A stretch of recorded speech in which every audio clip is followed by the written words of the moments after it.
Welcome to the VA Live Lounge. It's Lisa and Kirsty here, and we're going to be with you every Friday, 10 a.m. UK time, to talk to you about all things VA or virtual assistants.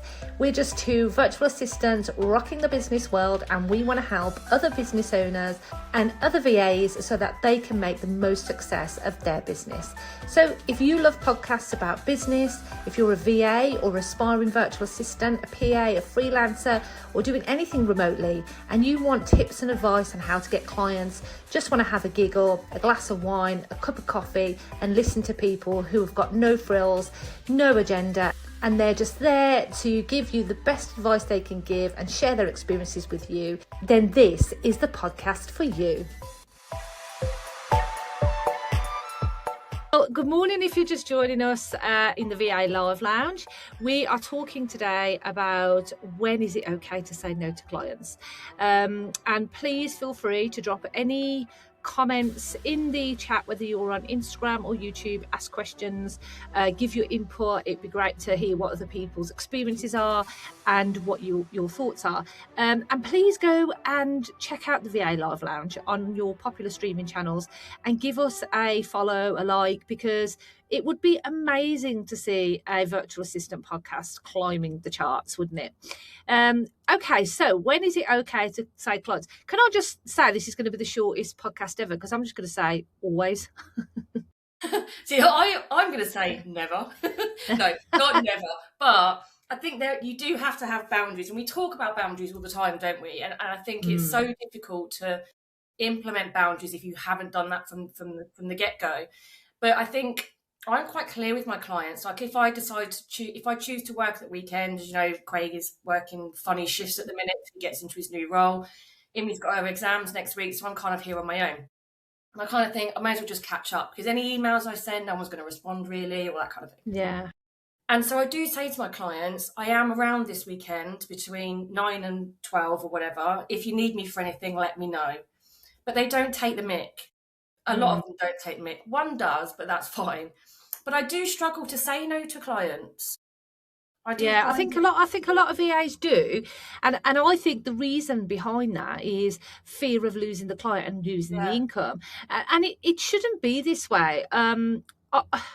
It's hard. I think right now it's harder than ever for any small business, but especially service-based businesses, especially when you're trying to work with clients that may be solopreneurs as well as, organizations, but mainly solopreneurs. And I was talking to a woman about this yesterday who's actually in the same field as we are, and she's had to get a part-time job, and it is very, very difficult right now. And so it's kind of like you're in this constant feast and famine situation with clients, because the minute one leaves, it can tip the balance and change everything. But the answer isn't to say yes to everything just out of fear of losing the money. You still have to say no. Like, we're in this situation ourselves right now.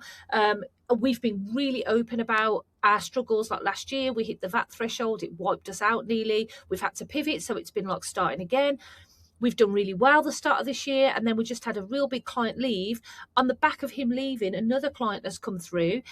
We've quoted him, which is not a lot of money really, £560 a month, and he's gone, can't you do it for 180 to 200? And the answer is no. The answer is no. That is one good thing that you should say no to. Don't negotiate on your rates. Absolutely don't negotiate. And honestly, the minute you do that, you invite in a client who will then negotiate on everything. And I think that you have to let go of this. You have to have a belief system as a virtual assistant, as any freelancer. And your belief system needs to be that you have to keep the door open for the right people. And the minute you say yes to the wrong people, you literally are closing the door on opportunities, because you don't know who would have been next in the door frame. So, exactly. You have to say, I'm going to say no to this, even though it really hurts me, even though I really need the money, because I don't know who the next person's going to be that walks through that door. And that's really hard to do, but you do have to do it. I think it's really funny. It does seem to be something to do with our industry, because if you were, for example, providing a service where you're a shop and somebody came up to the till and said something like, can you just open a bit later for me? I want to continue browsing. Or can you actually let me pay a bit later? or, could you add on a few extras that I haven't initially paid for? They're going to say, no, what are you talking about? Are you mental? Yeah. So you wouldn't do it there. You always give the Tesco analogy. You wouldn't go to Tesco and say, can I pay later? No. Even if you were paying for someone for doing like graphic design, they would be quite stern and upfront about what they're doing, how much they're charging. You probably wouldn't then approach them and say, oh, could you just do me a couple of extra logos for this other company I've got, but don't charge me? You just wouldn't. So why then is it that this is a bit of a mystery to me? Why is it that clients feel that they can kind of push the boundaries and ask for more with virtual assistants? I know. The other thing I would say no to is, just invoice me at the end of the month, because we've seen it time and time again. I've had it done to myself. One of our VAs is going through it at the moment, where it's paid on invoice and they've never paid, and it's hundreds of pounds, and you've given up all of that work and all of that time where you could have been working with somebody that pay up front on subscription. It's funny because I was talking to somebody yesterday, so. Who is a virtual assistant. She's one of my friends. She lives just up the road from me, and she's really finding it tough at the minute. She's actually thinking about getting a part-time job as well, because she's lost loads of business. And I said to her, she said, I've had a few people sign up, but they've not given me any work yet. So I said, what, do you bill on invoice? And she said, yeah. And I said, why? She said, well, that's just the way I do it. I said, don't do that, because if they've paid, they're going to want to use that time. And I said, do you roll time over? And she said, no. I said, no, we used to, but we don't anymore. I said, you should definitely charge up front. Yeah. I think the problem is that some clients don't value you, and they don't see you as the CEO of your business. They see you as their assistant, and that kind of sometimes translates into you being treated like an employee. The problem isn't about the client, it's about you. It's about how you are showing up for that person. So if you're showing up and you're bending over every time they ask you to, you are devaluing yourself, and you are showing them that you are an employee for them and not the CEO in your own business. So virtual assistants do have to really lay down the law and the boundaries and make it very clear that you are not the only client that you've got, that you do work with other people, that these are your terms. And I think the minute you start doing that, you don't struggle as much with clients who are going to push your boundaries. I saw a post the other day about somebody that was going into a contract with a client, and the contract said, the client said, oh, it's really unusual to sign two contracts. We normally we'd just expect you to sign ours. And I was like, absolutely not. Like, they are signing up for your services in your business, and they should be signing your contract. Like, no, you don't sign their contract. They are entering into services with you. You know what I mean? They're not providing you a service, you're providing them one. And VAs have got to get more confident and more clear about their worth, and it would just stop that problem. And you can't be scared. A lot of the time, if you push back with clients, they will stay. They're just trying it. They're just chances. So when is it okay? Well, I think, first of all, you've got to set your boundaries from day one. You've got to tell that client up front, early doors, put it in your contract, whatever, what those boundaries are. That might be your days of working, your hours of working, out of hours, how much time that you need to turn something around. We have that in our contract. If you're going to try and give something to a VA at 4:00 on a Friday, don't expect it till next week. You've got to be able to say, I am going to go on holiday. I pick my kids up from school on a Friday, and give all of this up front. Don't try to hide anything. Don't try, I don't want them to know in case they don't sign with me. Tell them everything, so that if problems occur, you've then got that to fall back on and say, well, I did tell you. You did sign this contract, you did sign that proposal. How many times has our proposals come in like valuable to us? Because one of the problems we found was over time, even though clients had signed a contract, they would say, that's not what we agreed, that's not what we said. And it being the proposal was just a proposal. We now get them to sign the proposal. And if anything deviates from that brief, we say, you're going to have to sign something new, because that's not what we agreed. So that we've got that in writing to push back and say, no, these were the terms and this is what we said we were going to be doing, nothing else. you have to have that right from the beginning, and then it empowers you to say no later on if you need to. But it's much harder to say no if you've started on that flaky ground, isn't it? Yeah, and I think as well, I think well, I mean, we've fallen foul to it before we had the proposal step in place, where clients will invariably think you're a general assistant. So, you know, if they're paying for a package, like a Simply Admin package, that's what they get. They don't then go, oh, could you just do some social media posts for me? Or could you just have a look at setting up a CRM for me? No. And it's fine to say that, because if you're charging a Simply Admin price and you've got tech packages or marketing packages in place, you're not being paid for that right service. Exactly. And once you do one thing for them, they'd expect you to do it again and again and again. Absolutely, yeah. So realistically, you have to set your stall out early, be brave enough to do that, show your strength. And I'll give you an example of this. So the man I spoke about, who we had a call with, who came back and said, oh, I wasn't expecting a proposal, because we don't offer 5-hour packages anymore unless and I'll give you the reason why we do, and also what I've done about that. We don't offer them anymore because I would say 80% of the problems come from all of the 5-hour packages, right? Absolutely so agree. The clients that want to pay 5 hours are generally the clients that want something for nothing. And they're the ones that's going to cause you the most problems. And it's only 15 minutes a day. You have to make that really clear to clients. And so it's just not worth our time or the hassle. So when he came to us, I always ask the client, how much time are you spending on this each month?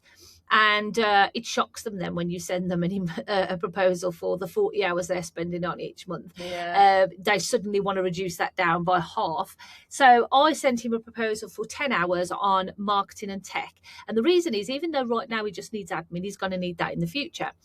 And so it was £560, and he was like, oh, I didn't expect it to be that. I thought it'd be more like 180 to 200. Can't you do it for that?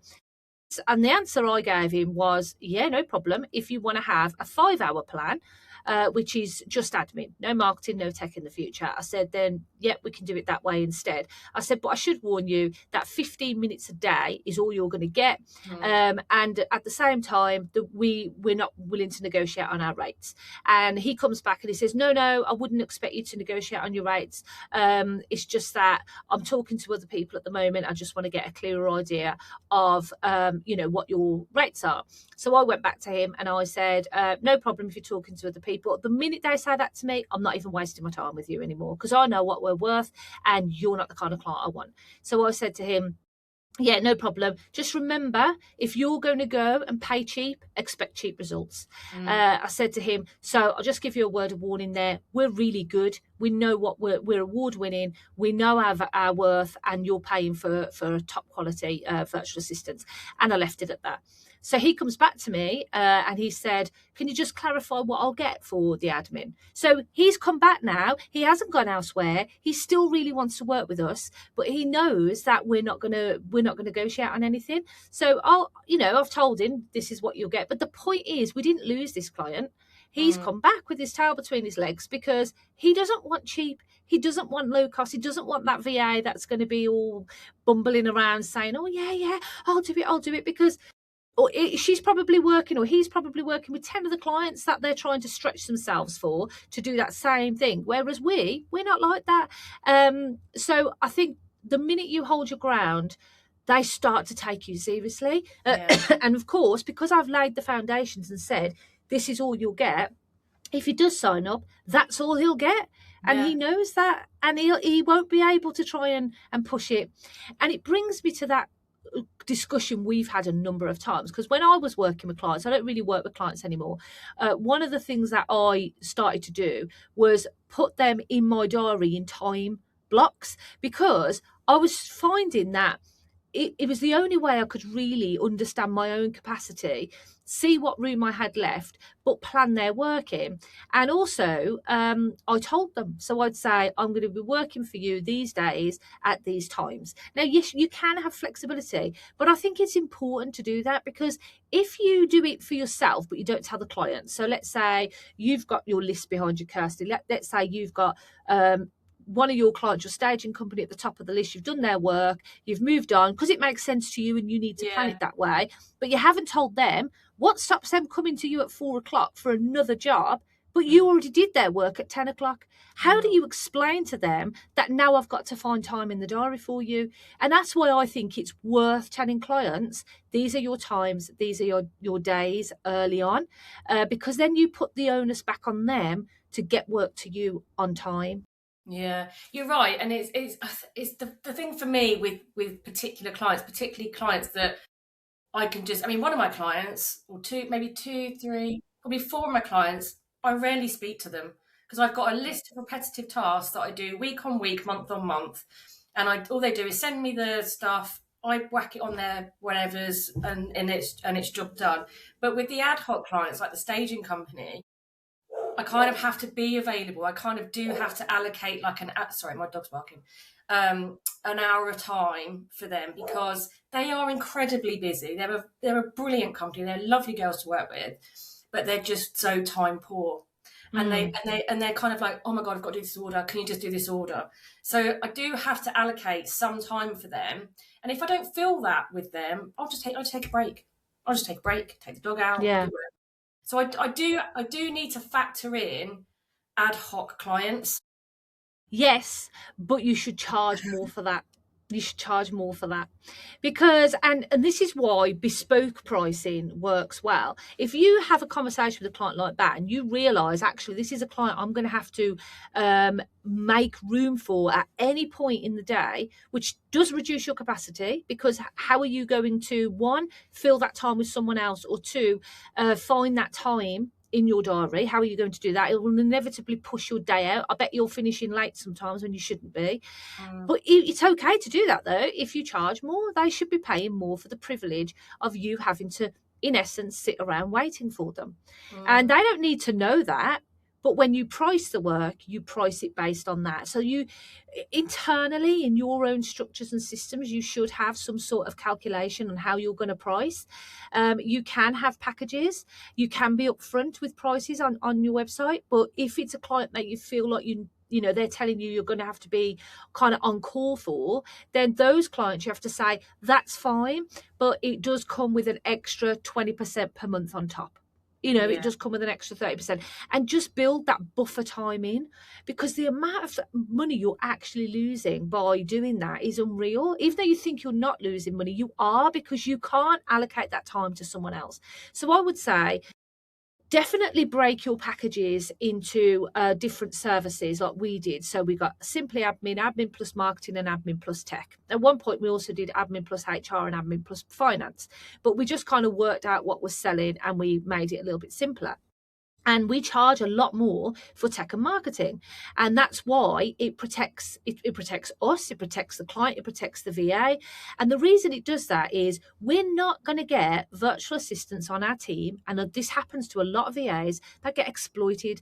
They sign up with a client thinking that all they're going to be doing is their invoicing and their emails, and all of a sudden they're asked to do CRM automation and website building, and that is should definitely cost more. You would pay a developer a lot more to do that. So it shouldn't be that VAs are manipulated in that way, where you get them in the door with something low cost and then you get them to do more. VAs should have measures in place that say, yes, I can do that for you, but it means you'll have to move on to my next package, and that costs more.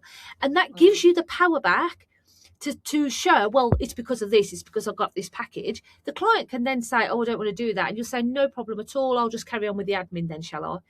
And if they say then something like, oh, but can't you just, you'd say, well, no, that's why I have these packages in place, and it wouldn't be fair to my other clients who are willing to pay that money. So if you find having these conversations difficult, it makes all of that so much easier if you've got the structure in place in the background, because you can just point to it like it's my package's fault.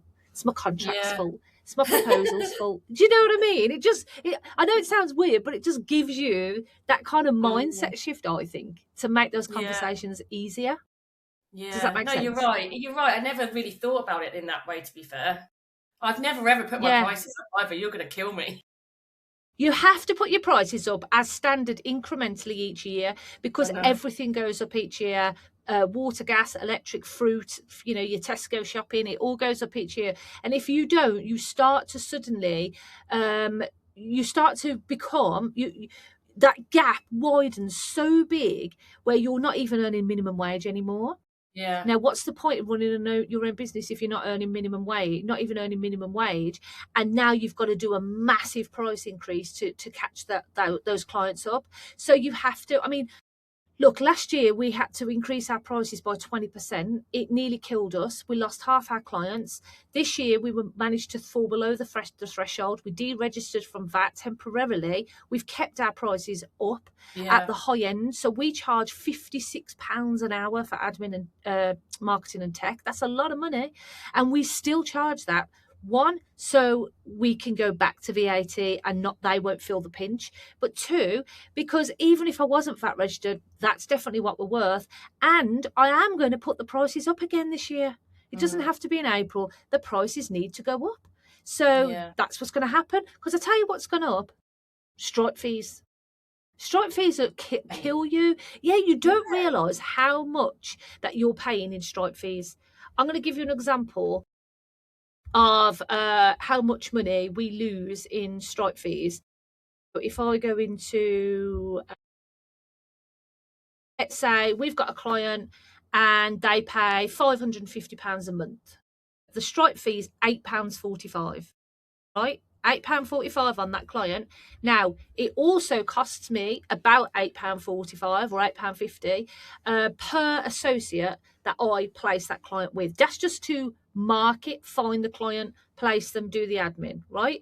So that's now the best part of £17 that it's costing me. Now, if I pay my team member £25, but I'm only charging that client 50 odd, and then I've just took £17 out of it, what's that?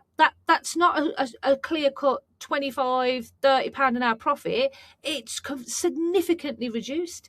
And VAs aren't doing the math on their numbers and realising this. And, you know, Kirsty, you need to do the same. You need to look at what you're I didn't realise it was that much for those Stripe fees. I thought it was like, does it depend on bank, or is it just like... It depends on how they pay. So because it's so complex, I've done it on the basic. So it's UK cards plus Stripe. So if they're paying a UK bank card, you've got the UK bank card, the Stripe billing, the Stripe UK base. So it's 1.5% plus 20p. Wow. So it's a lot of money, and you have to factor that in. And we don't factor that in. No. So that's important as well. And that's one of the reasons you should feel powerful enough not to say no to clients, not to be worried about saying no to clients. So we've touched on the boundaries that you have to set right from day one in order to enable you to be confident to say no, because trust me, you're going to have to say no. Have you ever been in a situation as a virtual assistant where you haven't had to say no to a client? I don't think so. Loads of times we have to say no. Like literally all the bloody time we have to say, no, sorry, that's not how it works, can't do that, this, that and the other. So you will inevitably have to say no. And if you've got those foundations in place, set up a really good contract, really good proposal brief that they have to sign, that you tell them these are the days and times I'm working for you, just so you're aware, that you make sure that you tell them your times, so your boundary times, I work from 8 till 4 or whatever that might be, I don't work on Fridays, all of that up front, make sure they understand it. Sticking out of office on your non-working days, on your out of hours, do all those things, and it just makes the conversation so much easier if they do try and push the boundaries. So that's what I would say first. Now let's talk about the common things that clients do that you might have to say no to. What can you think of an example, Kirsty? Because there's literally loads, isn't there? Oh God, I suppose going over the brief, like we've said, or over the scope of work, like we've said. Meet in person, we don't do that. That's one thing that I mean, we're remote anyway, I know, but I know that some people do like in-person meetings and stuff like that, so that's something I would never do. I can't think of any more, can you? So yeah, things like could you work over your hours? So they come to you, oh my God, I've got this urgent job and it's going to be like 6 o'clock in the evening, or they come to you at 5 just as you're about to finish, but it's going to take an hour. You have to be really, really strong and say no. Nothing is that urgent. No way is it. And if it is, do it yourself. Yeah, I've got a good one. I just thought of it. Go on then. I've run out of time. Can I take some time off next month's hours? I was just going to bring that one up. Yeah. I get that all the time, and I go, no, because Yeah. what if you leave next month? Yeah, absolutely. And not just that, but they'll say, "Oh, can I take it out next month's time?" Even though, because our clients pay on subscription. No, because it doesn't incentivize them to upgrade their time. Yeah, So if you do that, if you borrow time from next month, then and you go, oh, it's okay though because I know they're going to pay for it, and that I'll just have to do 4 hours instead of 5. But then they've done it again. So next month you're just going to do 3 hours instead of yeah, 5. Then next month you're going to it will snowball. At the same time, you don't give them any incentive to upgrade. The whole point is you want them to move from 5 to 10, 10 to 15, 15 yeah. to 20. And the only way you're going to get them to do that is if you say, I'm sorry, I can't do that because, and you can use the excuse that you would have to find more time somewhere. I was If just going to all say of your that. Yeah, time, yeah, if all your time is already planned and allocated, what they're actually asking you to do is not just to borrow time, but to increase your capacity. So you have to say, I'm yeah, sorry, but I actually don't have the ability to do that because I've already got all my time allocated to other clients. I have got space, however, opening up next month where what I could do is increase your package and you could secure that time with me now before I take someone else on. yeah, And that again asserts your value to that client. yeah. That's a Do you really know what I good point, mean? actually. Yeah, that is a really So good point.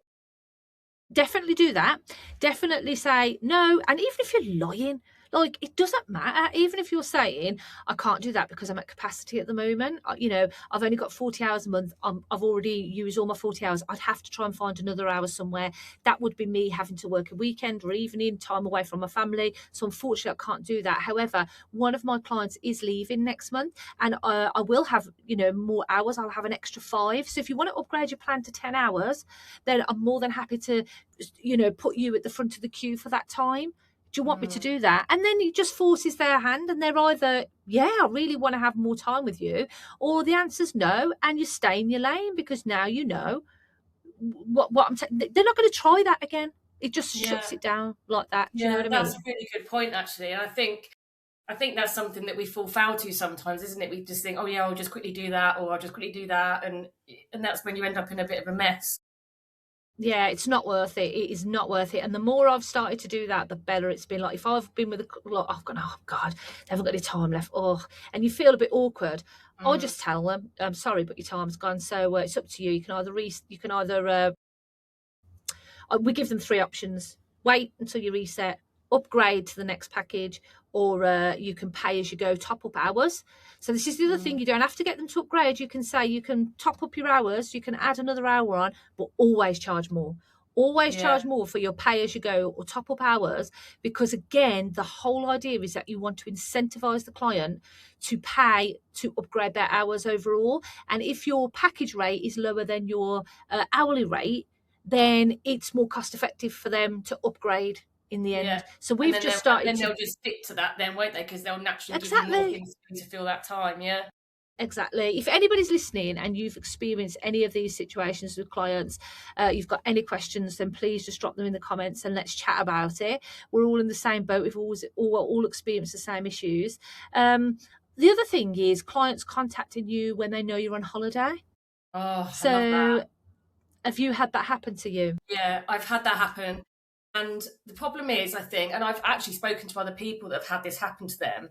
And I think when somebody contacts you on your holiday, you're a beginning, middle, or end, that pressure is on you, and that is all you'll think about. And if you respond or just go, I'll just have a quick look at it. I'll just have a quick look for you. Then you go back to them, and then say, oh, then they'll come back to you, and it blah blah, and you end up interrupting your holiday. And if you're away with your family, or whatever, then it just puts a whole, thing, spanner in the Yeah. works, doesn't it? But if you just actually reiterate that I am actually on holiday, I'll come back to you when I'm back from my holiday. But it's hard, isn't Mm. it, to say those things because we are naturally, people are people pleasers. They just want to make everybody happy and keep everything nice and friendly. Blah, blah. So you do just actually go, I'll just quickly have a look. I'll just quickly have a look. I'll just, No, you do. yeah, You do. you do. I do. You do. I don't. The thing is, right, you have to remember you're on holiday, that's your precious time, and you're Mm, not charging for that. And also it doesn't just take away from from your holiday in the sense that you do the work. You're then thinking about the work. The answer has to be a hard no. This is why having a work phone is so important, Yeah. because if you have a work phone and if you have in your contract that when I am on annual leave, I do not check emails, and that work phone gets switched off so they don't know your personal number, and you've already said you're not answering emails, and you've got an out of office so it tells them that you're not doing that, then they've got no excuse and they've got no way to contact you. So that is the best thing to do. If it's hard for you to have conversations, implement systems that are kind of doing those blockages for you. And definitely having a work phone can do that, and definitely not checking your emails while you're away.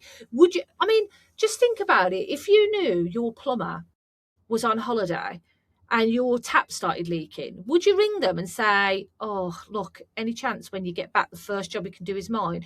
Or could you just talk me through how I can do this? You'd just ring another plumber, wouldn't you? Let's be honest. You would. So, what you can do if it makes your life easier, this is where you can buddy up with an associate. So another VA that you know really well, and you can say, I'm not going to be around, but I've briefed so-and-so on your work, and I don't mind if you're desperate to step in and do some work for you while I'm away. Yeah. Now, this is why moving from a solo VA to an agency is really good. Because when you start working with associates, a couple of things happen. So obviously we're an agency. We've got a team of associates that work for us. It means that our capacity is increased exponentially. We can take on as many clients as we like because we've got loads of associates that can work with them, and we can keep recruiting associates. But it also means that every time a team member goes on holiday, we can replace them with temporary cover. So it means that client feels that they've constantly got support. They're in this lovely bubble where they never are stranded, and it's a really good selling point because you can say, look, I've had a discovery call with you. You've said that you're going to go off and have calls with other people. No problem. Just remember, the difference between us and a solo VA is that we will always be there. We will always be able to provide cover. But if your solo VA goes on holiday or they're ill, you're going to be on your own. What you're going to do. And that's a good selling point. It's the one I use with this guy who's come back to us. So if you are interested in learning more about how to hire associates, I have a workshop for free on the 26th of May at 5 p.m. You can go to morethanava.org/events, and you can register for free there. And I'll be talking you through all of the things that we've done, the mistakes we've made, how we've overcome them, and how we've got a really loyal team now, and how to vet on board, spot the red flags, make a profit from hiring virtual assistants. But yeah, I definitely think holidays, you should not be compromising on that at all. You shouldn't be compromising on your prices. If you're, again, struggling to have conversations, package your services up into different packages so then you can naturally move clients to the next package if they are suddenly asking for work that should cost more money. The other thing is not working weekends and evenings or anything earlier than you would normally work. So it's really sticking to your work hours. And I think a lot of VAs overstep this part. I do as well, and I think it's a difficult one, isn't it? Because and to be fair, that's why I've kind of put this together, because I was kind of two reasons. One of my dogs is very, very young, and I've neglected his walks because I've just been so busy, and so he's put on a little bit of weight. So at night he snores like a human. I am not joking. I'm so tired, right? So I was like, right, I'm going to book in get up at 6:30, which I normally do anyway. Get him out, get him to the park, blah, blah, blah. But it was also because I can go at 6:30, which is normally when I finish. That's it now. And I can turn all of this off and not actually really come into this room until the morning, because it is so easy. Again, my partner goes to bed early. Imi's kind of doing her own thing now. And I'm like, well, I'm a bit bored. I will just have a quick look on the laptop. And that's the worst thing you can do. I'll just sit in front of the telly. I'll just do that transcription quickly. It's 9 o'clock at night and it comes 10 o'clock. But you have to have, I kind of felt yesterday that this week's been quite stressful and I feel like it's been like really erratic, and I don't want that. I need to have more structure, and that's why I came up with this. So it's really, really good to have things in place to take you away from work. Have those boundaries. I start at 9, I have a lunch break, I take the dog out, I do the school run, and I finish at 6:30. That's it. And those, you always say to me all the time, Don't negotiate on those things. And I'm just really going to try not to negotiate on them. Yeah, you have to, because it doesn't matter whether you're sitting there watching the TV and think, oh, I could just do this on the laptop. What you don't realise is you're kind of building up a bank of stress that's going to hit you later, of burnout, that you're storing it. You think about your body as having these cylinders inside, and one is full of the energy that you need to live, to function every day, and the other is full of a build-up of burnout. And every time you negotiate with yourself, so a client hasn't said to you, oh, can you do this work? You've just said, oh, I'm sitting here, I might as well because I'm watching the telly and I'm bored. Then you don't know you're adding to that cylinder of burnout, and the cylinder of energy is depleting. You don't see that until it's too late. And take it from somebody who knows, because I burned out last year, and one of the things that happened to me, which at the time felt like a catastrophe, but now it's the best thing ever, is I lost all of my personal clients. I stopped working with them, and now I'm really glad. And I protect that energy fiercely. And you have to know in yourself what kind of personality you are and what's likely to happen to you. And you are the kind of person that gets very anxious and stressed out. And so the minute you start looking at your computer at night, you're kind of opening up those stress receptors. So even if you are tempted, and even if you can, because you've got the time and there's nothing else going on, don't do it. Take care of you, make personal time, jump in the bath, put a face mask on, watch a movie, read a book, do anything, but don't do work just because you can do work. You've got to protect yourself. Yeah, and to be honest, that's a good point as well, for when to say no to clients, is when you know you're at capacity, right? I know I'm at capacity. I cannot, even if it's just a few hours here and there, I cannot and will not take on any more, because, like I say, this week's been so stressful because of everything that's gone wrong. And you're right, I do suffer. I was in bits last night. My heart rate was up, my stomach, I felt sick because I've just been so stressed during the day. And that's when I know that I've got to do this. I've got to have it clear in my mind. 6:30, I'm done. And I'm not going to turn the computer on. I'm not going to use my laptop. I'm not going to do anything like that, because I can feel that I'm getting to that point again where I'm just going to go, fucking hell, what is going on? And I can't be like that. It's a really stressful time for my daughter. Her GCSE start next week, so I need to be kind of grounded and focused for her at the same time as myself. So it's really, if you are at capacity, don't take any more on just because. Yeah, just because you could have a little bit more money. There's other ways to make more money. If you listen to some of our previous podcast episodes, I think one we did recently, which was, was it the last one or the one before, how you can diversify your services to charge more to make more money. Do that. I just actually did a masterclass last week, which was what was a lead, how to build a lead magnet funnel of your dream clients. And in there, I talked about how you can ladder up to your main offer. So if you think about a general lead magnet and what you're doing it for, it's because you want to sell something, right? So the normal step is the lead magnet, they sign up, you sell the offer. But actually, you can really monetize on that by adding in a layer. So what you do, let's say you are a tech VA, and you want people to eventually have your tech support, so your monthly tech support, okay? It's £450 a month for 10 hours. Let's say that's what you're doing.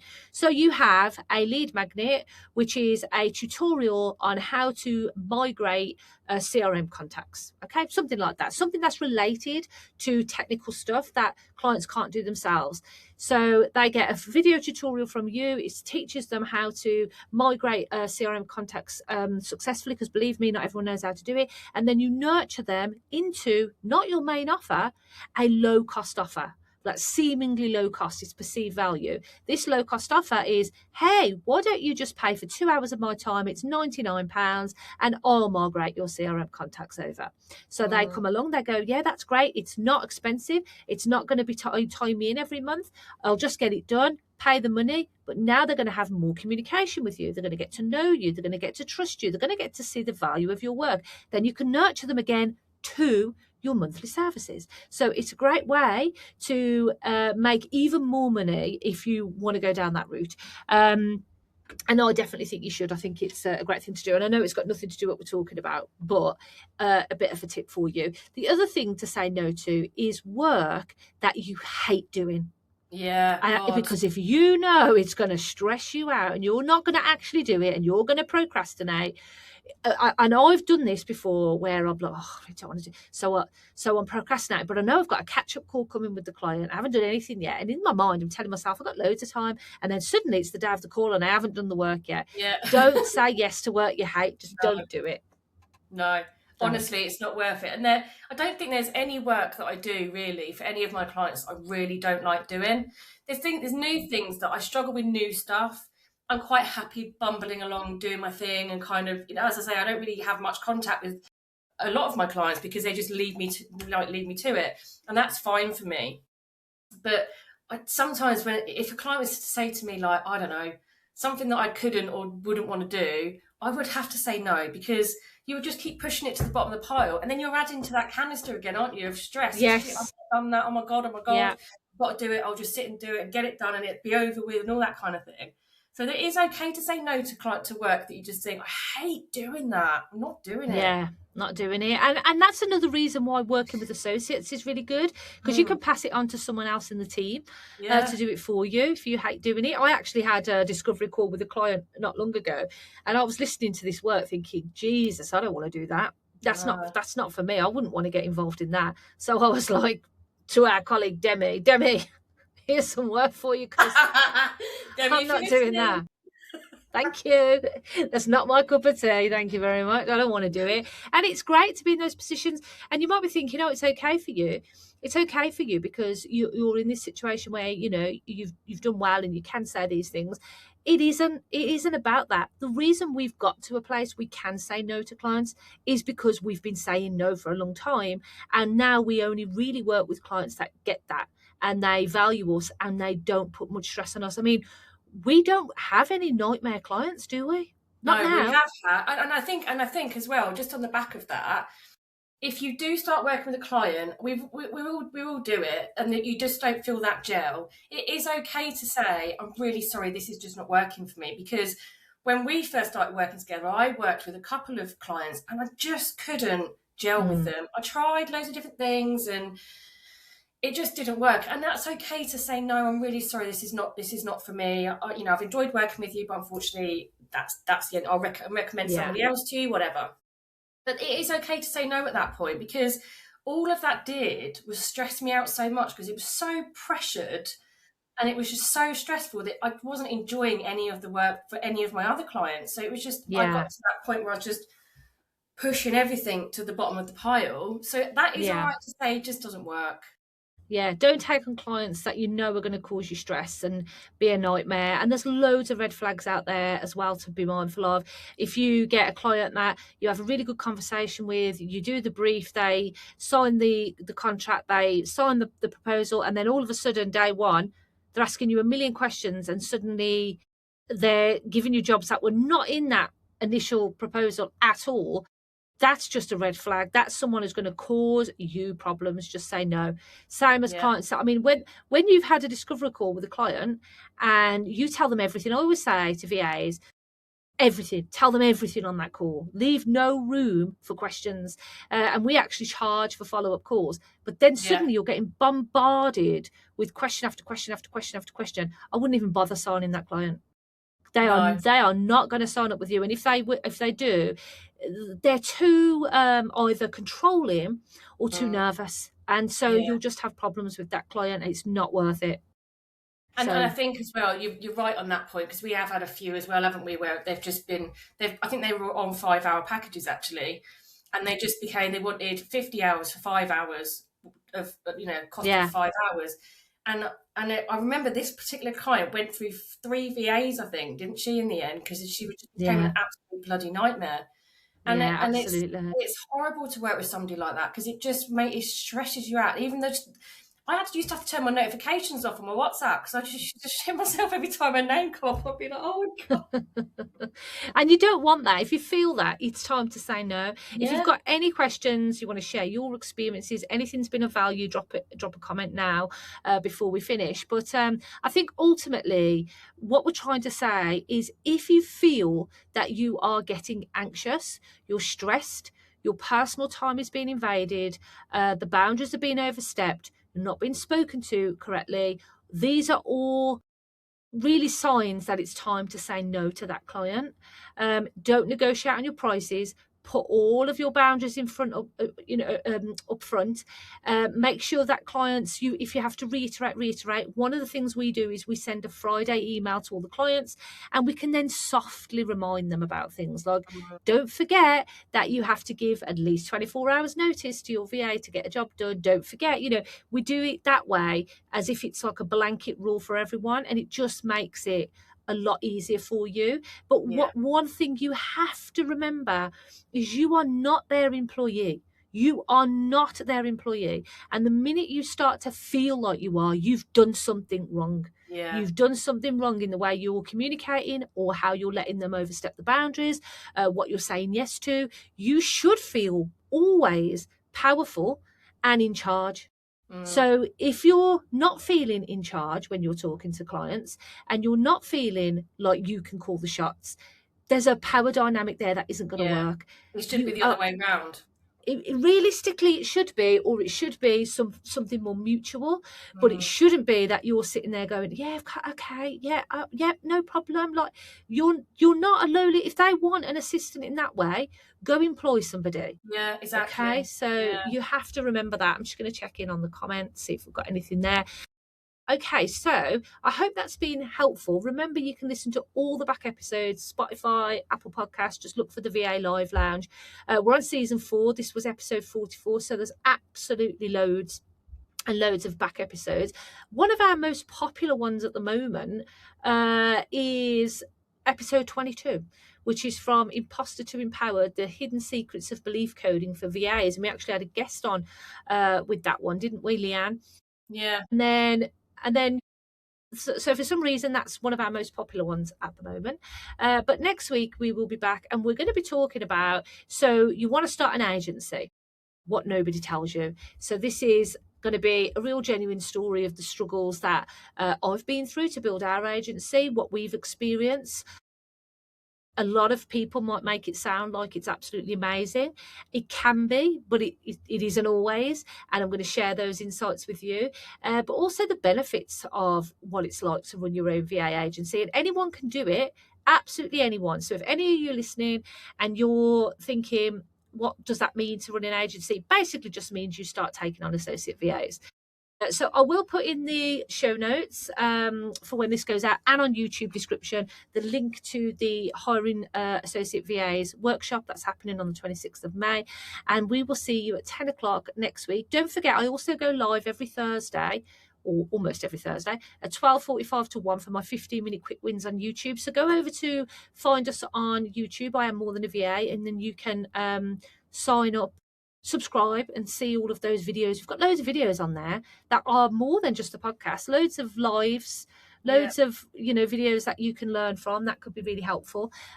Just do one more check of the questions. No, okay, no worries, and I will see you next week. Have a great weekend, everybody. Bye, Kirsty. Bye. You've been listening to the VA Live Lounge with Lisa and Kirsty. Thanks so much for tuning in. If you like this episode, then please follow us and subscribe. We'll be back again next Friday at 10 a.m. UK time. For more information about our community space, our free resources, about us, and where to watch live, take a look at the show notes below. Can't wait to see you next time.